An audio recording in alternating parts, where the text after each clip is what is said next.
Salut l'équipe. Capitaine. Ça va et toi? Ah ouais, ça va? Ça va. Super. Est-ce que la révolte est partie à 3 justement? Elle est en marche, vous l'avez sonnée dimanche? Moi je m'en fous, j'ai 37 piges, 38 et ma carrière elle est faite.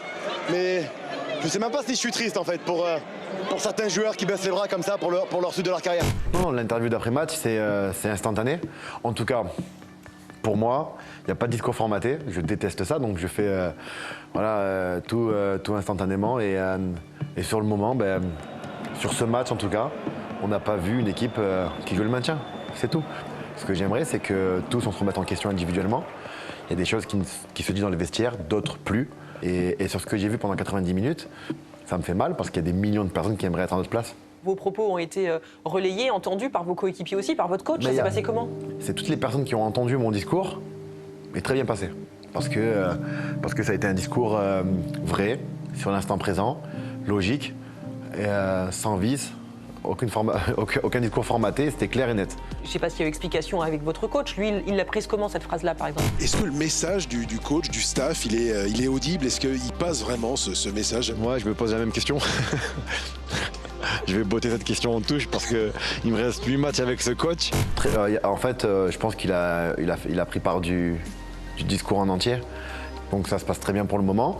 Avec le coach, ça se passe toujours bien. En ce moment, j'enchaîne les matchs. Je joue sur les 7 derniers matchs, je joue, donc je suis content. Voilà, c'est un compétiteur, c'est un passionné. Il veut absolument qu'on gagne. Après, malheureusement, mais parfois ça passe pas. Le point positif, c'est que toutes les mauvaises choses ont une fin. Donc j'espère que ça va tourner.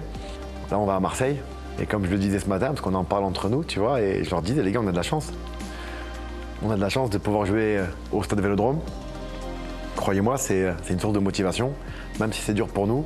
Dans la tête des Marseillais, je sais très bien qu'ils se disent que voilà, on est vraiment au fond du gouffre et qu'ils vont venir ils vont essayer de nous tuer dès le début du match et on est fragile, tu vois. On joue en retrait avec Gastien qui a voulu la placer et qui la place magistralement. C'est absolument terrible pour les Stacks. Quand on a votre palmarès et votre expérience, c'est un super défi quand même d'essayer de terminer sur une aventure comme ça et de maintenir le club, c'est vrai? C'est un super défi qu'on aurait aimé éviter aujourd'hui. C'est sûr. J'en rigole parce que c'est nerveux, mais c'est dur. C'est dur parce que jamais j'aurais pu croire en arriver là avec les Stacks, avec l'effectif qu'on a. Non, c'est pas évident. De toute façon, comme je l'ai dit, on en fera tous des erreurs. Même moi, le premier, j'en fais des erreurs. Je m'en fous en fait de faire des erreurs et que mon coéquipier fasse des erreurs, c'est pas grave. Mais l'attitude, l'intention, les ondes, les énergies, ça, c'est pas possible. À un moment donné, il faut avoir la tête sur les épaules et se dire les choses. Il faut accepter. On est 20 équipes dans le championnat et t'as le haut du classement et puis t'as des équipes qui vont devoir descendre. Malheureusement, ça peut être nous, mais on n'est pas encore mort. Il y a encore un brin d'espoir. Et on sent que c'est fatigant aussi. Ça vous épuise? C'est une mission fatigante? Le temps, l'atmosphère, les défaites, c'est là où il va falloir être très très fort mentalement. En même temps, comme je l'ai dit, j'arrive sur mes 38 ans. Donc je lutte, je m'accroche. Là, je comprends l'expression quand on me dit accroche-toi, accroche-toi. Avant, je ne me rendais pas compte parce que j'étais jeune, fougueux, et je faisais ça inconsciemment. Mais là, je comprends l'expression accroche-toi. Et aujourd'hui, sur le terrain, je souffre parce que c'est pas facile, parce qu'on est en Ligue 1, parce que je suis plus tout jeune. Et derrière, on perd. Donc, je prends pas de plaisir en rentrant chez moi.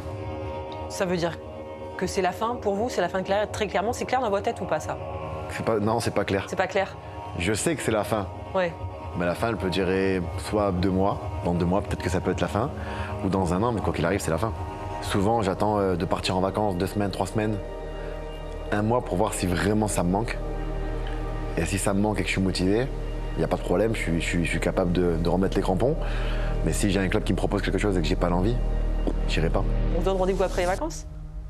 Après les vacances, on se retrouve. Allez. Et on discute. Avec Au plaisir en tout cas. Merci beaucoup, Adil. Merci.